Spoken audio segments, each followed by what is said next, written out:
بسم اللہ الرحمن الرحیم۔ السلام علیکم۔ مہاری سجن۔ کچھ دیر پہلے نور اور احد کا نکاح ہو چکا تھا۔ نکاح کے بعد نور کو مناہل اور شازیہ بیگم نے احد کے ساتھ اسٹیج پر لا کر بٹھایا۔ نور کو دیکھ کر احد کی ہارٹ بیٹ مس ہوئی تھی۔ آج وہ اسے پہلی بار دیکھ رہا تھا اور وہ بھی محرم کے روپ میں۔ نور نظریں جھکائے اس کے قریب بیٹھی تھی۔ ہر کوئی ان کی جوڑی کی تعریف کر رہا تھا۔ دانیال صاحب کے دوست کا بیٹا تھا احد۔ نور نے بس اسے تصویروں کی حد تک ہی دیکھا تھا۔ کچھ دیر پہلے ہی وہ انگلینڈ سے MBA کر کے مکمل واپس آیا تھا۔ اس نے بھی نور کی صرف تصویروں میں ہی دیکھا تھا اور اپنی نور کے لیے رضامندی ظاہر کی تھی۔ ارحم کی نظریں کافی دیر سے رجا کو ڈھونڈ رہی تھی۔ ایک دو بار اس نے کال بھی کیا لیکن وہ اس کی کال ریسیو نہیں کر رہی تھی اور اب تو اس نے فون بھی آف کر دیا تھا۔ ارحم کی اس وقت رجا پہ بہت غصہ آ رہا تھا۔ وہ کیسے اس کی کال کر سکتی تھی؟ اگر نہیں بھی آنا تھا تو اسے اطلاع تو دے سکتی تھی۔ ارحم، مناہل نے اسے آواز دی۔ مناہل کی آواز پر وہ چونکی۔ ابو کہہ رہے ہیں کہ رخصتی کا وقت ہو گیا ہے، آپ آ جائیں۔ ٹھیک ہے تم جاؤ، میں آ رہا ہوں۔ ہمیشہ کی طرح اب بھی اس کا لہجہ برف کی طرح تھا۔ جی اچھا، کہتے ہوئے چلی گئی۔ ارحم نے آخری بار رجا کو دوبارہ فون ملایا پر بے سود۔ ارحم نے غصے میں فون کو پاکٹ میں رکھا اور اسٹیج کی طرف بڑھ گیا۔ اگر تمہاری امی کے جانے کے بعد میری محبت میں ذرا سی بھی کمی آئی ہو تو مجھے معاف کر دینا نور۔ میں نے اپنی طرف سے کوئی کمی نہیں چھوڑی تھی۔ دانیال صاحب نور کو گلے لگاتے ہوئے بولے۔ آنسو نام ہے بیٹا نہیں بین ناہلا۔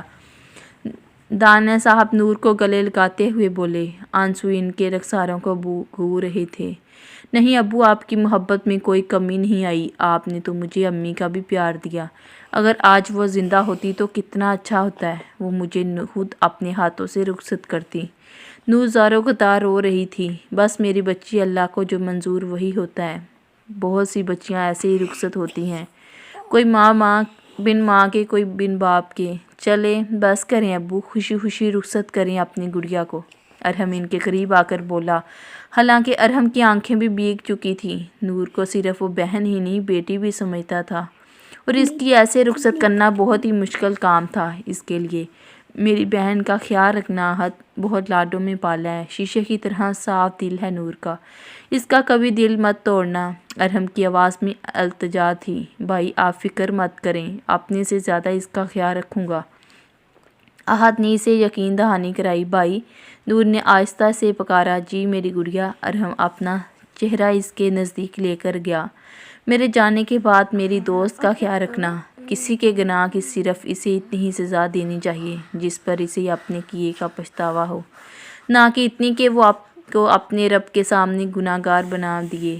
کہتے ہوئے اس سے دور ہوئی اور ارحم بس غور سے دیکھتا رہ گیا۔ وہ سمجھ نہیں پایا تھا نور نے اس سے یہ سب کچھ کیوں کہا۔ نور کی رخصتی کے بعد سب گھر واپسی آ گئے تھے۔ تھکاوٹ کی وجہ سے سب کمروں میں جا چکے تھے۔ مناہل سب چیزیں رانی کے ساتھ رکھوا کر کمرے میں چائے لے کر آئی تھی،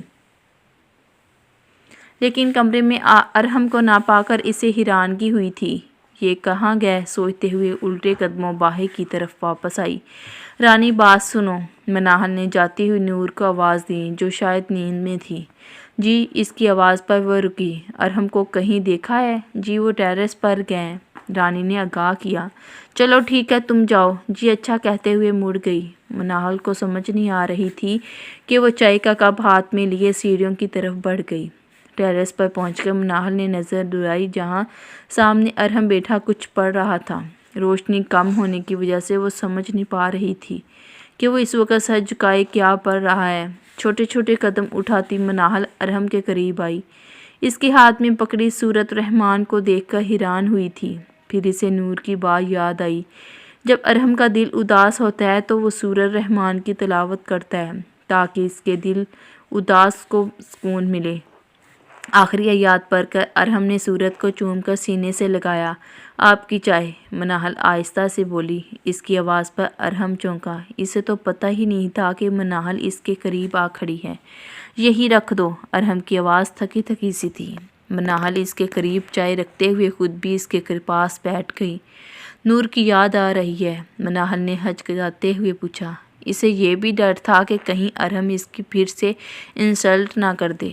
ارحم نے ایک نظر اس کے چہرے کی طرف دیکھا جو چاند کی طرح روشن لگ رہا تھا۔ اس کی گہری بری آنکھیں جو آج پہلی بار ارحم نے دیکھی تھی، پھر سر جھٹک کر اس کی طرف متوجہ ہوا۔ ہاں، پھر کچھ دیر بعد مزید بولا۔ پہلے بھی وہ زیادہ خالہ کے گھر رہتی تھی، لیکن جب اس سے دل اداس ہوتا تھا تو فوراً ملنے چلا جاتا تھا۔ شاید اب وہ بھی نہیں جا سکوں گا۔ ارحم آسمان کی طرف دیکھتے ہوئے بولا۔ احد بھائی اچھے انسان ہیں، وہ اسے خوش رکھیں گے۔ مناہل پر امید انداز میں بولی۔ ارحم بس یہی کہہ سکا۔ نور کے الفاظ اسے سوچنے پر مجبور کر گئے تھے، اور اس وقت اس نے فیصلہ کیا تھا اب وہ مناہل کو کچھ نہیں کہے گا۔ چائے پی لیں، ٹھنڈی ہو رہی ہے، مناہل نے اسے کھوئے دیکھ کر کہا۔ ارحم نے اس بات میں سر ہلایا اور کپ اٹھا لیا۔ چائے اچھی بناتی ہو تم۔ ارحم چائے کا کپ ہونٹوں سے لگا کر بولا۔ ارحم نے یہ کہنے پر مناہل تو کھل گئی۔ اسے یقین ہی نہیں آ رہا تھا ارحم نے اس کے ہاتھ کی بنی چائے کی تعریف کی۔ تھینکس، مناہل کے لیے تو جیسے یہ رات چاند رات بن گئی ہو۔ میری امی بھی ایسی بناتی تھی، ان کے جانے کے بعد کبھی ویسی چائے پینے کو نہیں ملی۔ آج وہ بہت یاد آ رہی ہے۔ ارحم کے آنکھوں کے گوشے بھیگ چکے تھے، شاید اس وقت اسے کسی کی ضرورت تھی، اور مناہل کے علاوہ اسے کوئی میسر نہیں تھا، اس لیے بنا سوچے سمجھے وہ اس سے باتیں کیے جا رہا تھا۔ مناہل نے اپنا ہاتھ ڈرتے ڈرتے ارحم کے ہاتھ پر رکھا۔ وہ خود بھی سمجھ نہیں پا رہی تھی کہ آج وہ اس قدر کیسے ہمت دکھا گئی۔ ارحم اس کا ہاتھ اپنے ہاتھ پر دیکھ کر چونکا۔ نیچے چلیں، آپ تھک گئے ہوں گے، مناہل محبت سے بولی۔ تم جاؤ، میں آ رہا ہوں۔ ارحم نے اس کا ہاتھ اپنے ہاتھ سے ہٹایا، جس کا صاف مطلب تھا کہ اسے مناہل کا ہاتھ پکڑنا اچھا نہیں لگا۔ مناہل شرمندہ سی ہوئی تھی، اسے اب اپنی حرکت پر شرمندگی ہوئی تھی۔ مناہل خاموشی سے اٹھ کھڑی ہوئی۔ سوری، مجھے آپ کے ہاتھ کو چھونا نہیں چاہیے تھا، کہتے ہوئے فوراً نیچے سے چلی گئی۔ ارحم ایک بار پھر سے الجھ کر رہ گیا تھا۔ آج سے اسے دل و دماغ میں مناہل کے لیے عجیب سی جنگ چھڑ گئی تھی۔ یہ شاید یہ رجا سے بات نہ ہونے کی وجہ سے تھا۔ آج جس وقت رجا کی اسے ضرورت تھی، اس وقت اس کے پاس مناہل تھی، لیکن رجا کیوں نہیں آئی؟ کہیں اسے میرے اور مناہل کی شادی کا تو پتہ نہیں چل گیا؟ لیکن نہیں، اسے کیسے پتہ چل سکتا ہے؟ پر اگر وہ واقعی اسے پتہ چل گیا تو کیا ہوگا؟ اس سے پہلے اسے کسی سے پتہ چلے میں اسے خود بتا دوں گا، سوچتے ہوئے اٹھ کھڑا ہوا اور نیچے جانے کے لیے آگے بڑھ گیا۔ ساری رسمیں ادا کرنے کے بعد نور کو احد کے بیڈ روم میں لا کر بٹھا دیا گیا۔ نور نے ایک نظر کمرے کو دیکھا جو ریڈ کلر کے پھولوں سے سجایا گیا تھا۔ نور کو اس کا روم بہت اچھا لگا تھا، بس اسے اب احد کے مزاج کی فکر تھی۔ پتہ نہیں وہ کیسا ہوگا، احد کو وہ پسند آئے گی بھی یا نہیں۔ ابھی وہ اپنے خیالوں میں ہی گم تھی کہ اسے دروازہ کھولنے کی آواز آئی۔ وہ سمجھ گئی تھی کہ احد روم میں آ گیا ہے۔ مناہل نے فوراً سر جھکا لیا۔ احد چہرے پر مسکراہٹ سجائے اس کے قریب آ کر بیٹھ گیا۔ السلام علیکم، کیسی ہیں آپ مسز احد؟